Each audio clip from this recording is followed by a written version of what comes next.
Hello, my name is Hector. Hi, Hector. I'm Miss Jim. So my name is Miss Jennifer Jim, and I've been teaching here at Foothill High School for the past 5 years. When I first got here, I was the only VAPA teacher, visual and performing arts teacher here. So I taught every single music class, piano, choir, band, and I think that was all that was offered at the time. And you know, with everything that went on, somehow we moved to 2 music teachers. I taught Avid for a year, and then I've kept Avid on, and it's like my 5th year here now. So yeah, it's been fun. It's been fun and educational. Describe the place of music in like the educational program here at Foothill. I think that music is, I think music for my students is a priority. I think it's very difficult for them to make it a priority. With the way that classes are scheduled and the way that our schedule kind of works, it's difficult to keep music in there for 4 years. I've had my students compromise, and they've either sacrificed taking AP classes, or I've found other creative ways of having them stay involved in the music program. And you know, personally, it should never be like that. You should be able to do both. You should be able to do everything that's going to help you as a high schooler reach your potential and to specialize in something. And so, you know, either this program will continue to go uphill, or it will plateau, and then it'll kind of die off, and then we'll be back where we started from when I first got here. And so the choice is administration's, the way that they go about making the schedule for next year. It's really up to them and the counselors to support the program and to make whatever accommodations are necessary for my students. So what made you become a music teacher?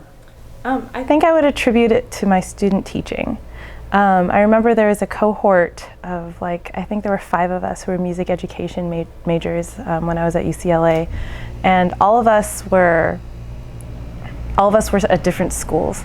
And I remember all of us were talking, and it seemed like everyone else who was having these issues in their schools, first of all, I know I was learning the most because of the way that my master teacher was instructing me and what he was having me do. But another thing was just I found a greater ease with my approach of way of doing things, and so it was a very natural, you know, teaching became very natural to me. So I knew there was something very different and very unique about the way this profession spoke to me, and so I just kept kind of running with that, and I think I've been in the profession, this is my 8th year teaching. Do you like it? I absolutely love it. I love teaching. What is your greatest skill as a teacher, as a music teacher and a teacher? Okay, well, I think as a regular classroom teacher, I know my greatest skill is going to be my classroom management. That's probably my greatest skill. My master teacher taught me if you don't have their attention, there's no way that you can teach your subject matter. So if that's the case, then what was the point in going to school for 4 or 5 years learning how to teach music? It's kind of wasted if you can't get their attention. And so the first thing that he taught me was how to structure my classroom and how to make sure that I could see student performance raising, and how to kind of keep track of each student through classroom rehearsal. And I think as a music teacher, my greatest strength is probably making every child, or student I should say, since you guys are adults, but making every student feel like they can succeed. And I mean, just kind of breaking the material down to its simplest matter and allowing kids to see that it's not that complicated. This is something that's totally within your grasp. And yeah, and again, making them feel successful. Has there ever been a time where you're like, this kid is like, you know? Haven't we all had those times? Yeah. No, absolutely. There's been times like that. Do you want to know what I do? What do you do? I always go back, and it's again, as long as there is something, there's always a reason why a student acts up or a student doesn't understand something. And it's either because they missed something that I taught before, some very, very basic concept that I have to just reteach them and spend a little bit more time on, or you know, something that maybe just is unclear to them. And I think this probably is a skill that just takes patience. And I think that's probably the hardest skill to build, is to be patient and to go back and also to humble yourself. There's multiple times where I've been like, I don't understand why you don't understand this. But when I go back and I reassess what the kid knows or the student knows, and I can figure out, where the missing puzzle piece is. Usually I can get them right back on track. You know what you're doing, right? You got like everything. I'd like to think I know what I'm doing. How has your teaching changed since you started working here? I think ever since I started working at Foothill High School, I know that there is not a situation that I cannot handle. I can handle any situation that any school throws at me. If anything, my confidence was built through the multiple different classes I've had to teach here. Like, I think I had to teach freshman skills one year, and then teaching Avid, teaching those two classes. Like most music teachers would, shudder at the thought of going outside their subject matter. But it's actually, you approach it like the same way you would approach your subject. Same thing, breaking it down, and then also remembering you do have a degree, you do have a college degree, you know how to write, you know how to read, you know how to teach people to read. You just have to, again, break it down. Have you seen any big changes in your teaching ways, or has it all sort of flowed? Any changes in my teaching? I think I'm much more strict at the beginning of the school year than I normally have had to be in the past. I've also I've had to remind myself that sometimes teaching high schoolers is, high schoolers and elementary kids and middle school kids, you're not all that different in some of the ways that you need things laid out for you. You need rules and expectations laid out for you. Sometimes you need to lay them out much more clearly, and you have to be much more consistent than normal. But I found that as long as you keep that up, everything's fine. If you could change anything about the music program here at Foothill, what would it be and why? I would change the feeder program situation we have. I've had multiple administrators ask me, what can we do to help grow our program and to help strengthen our numbers? And the only thing we're missing here is we're missing starting them at a young age. It's very difficult to get someone in high school on board with playing an instrument when it takes years to kind of craft this skill, And so the earlier you start, it is much easier for them to get to the level that I feel the school wants them to be when they first start. Or when they are starting out here, you want them to play stand dunes by October. It's almost impossible to do that. And I've had to really, really be hard on the kids and really trust that they're going to practice and they're going to do their thing in order to get them to play at that skill level.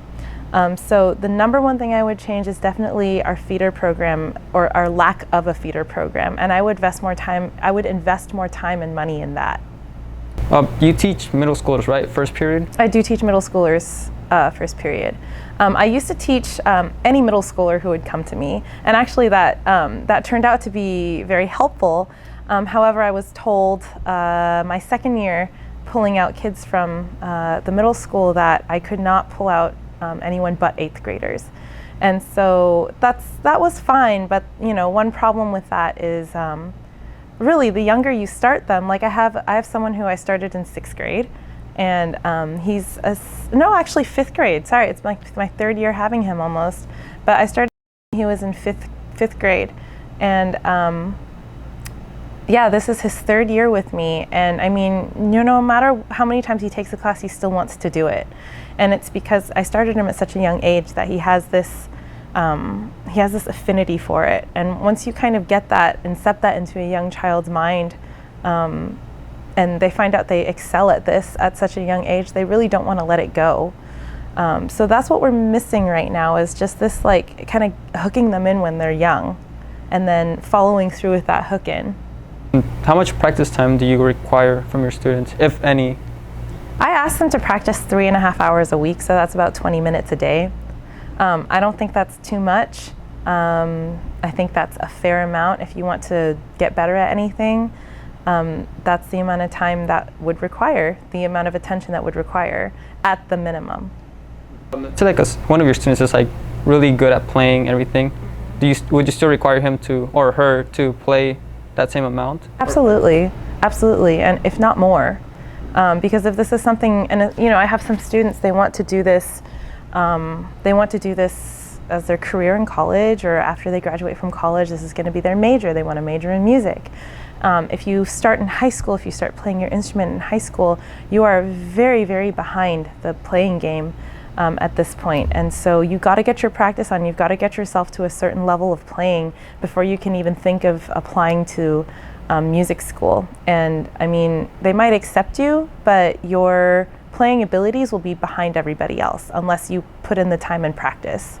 What do your students gain from studying music and learning to play instruments? I think the number one thing is that they gain a sense of confidence when they're in my class, and it's because since they started with me so late, and because they can compare what they played at the beginning of the year or when they first started learning with me, with what they're playing now, they can really see their progress. And I think that makes them realize how much they've accomplished, and it makes them feel really good about themselves. So I know that they have a lot of confidence.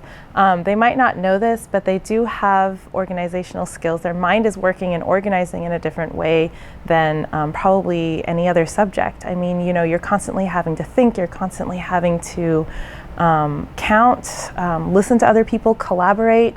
I know their collaboration skills are really, really strong because they've been doing it for 4 years. And I know that these skills, it might not seem like it because we're in a musical setting, but these are skills that you use every single day as an adult. As a teacher, I have to work with other teachers. I have to communicate with other teachers. And I know that it's my musical background, my work in orchestras and whatnot, that has helped me be empathetic and sensitive to other people. When students choose their instrument, do you ever stop them, or do you choose for them? I try not to choose for them. I might try and encourage them in a certain direction, but I try not to choose for them because I would never have wanted that for myself as a student, joining an orchestra or something like that. And maybe I was just lucky because they always say you can never have too many violins, and so I was never, shot down. But for example, I've had the hardest time finding people to play the tuba, and I'm not sure why, but I don't want to impress that on someone. So I always want them to learn what they want to learn, and then based on the instrument they learn, I'll try and prod them in the direction of something else. So for example, if they started on trumpet, trumpet has the same fingerings as a baritone, which is a lower instrument, which has the same fingerings as a tuba, and so I'll try and lead them in that direction. And same thing with saxophone. If they start on an alto sax, they can go into tenor and bari. It's the same fingerings. It's just one's lower than the other. What if one of your students is not very good at it? How do you motivate him or her to do better? To get better. I try to, of course, we got to make sure that this kid is doing everything that they can. So typically, the thing that separates kids the most is the time they put into their practice. If they're not succeeding, or if they're not moving forward, it's typically because they're not practicing. I have never in my career, seen a child put in some time and effort into learning their instrument and not grow.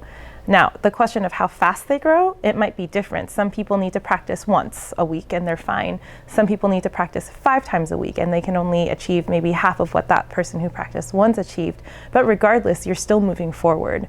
And yet, I swear, to this day, my 8 years in teaching, I have never seen anyone just not move forward. I heard you're leaving the school this year, right? Yes, I am. Yeah. What do you expect of the music program to become? That's a very good question. I don't want to have any expectation because it won't be my program anymore. I know what I would have wanted for this program, but this program will belong to someone else. And it's really, all I want from that teacher is to make sure that they continue to encourage students to love music and to have a passion for it. That's really my main goal. I mean, if they become a Grammy-winning band, I'd be very happy. I'd be just as happy if they were to become that, or if it were to stay the same. I just want to see kids enjoying themselves and finding themselves through our program.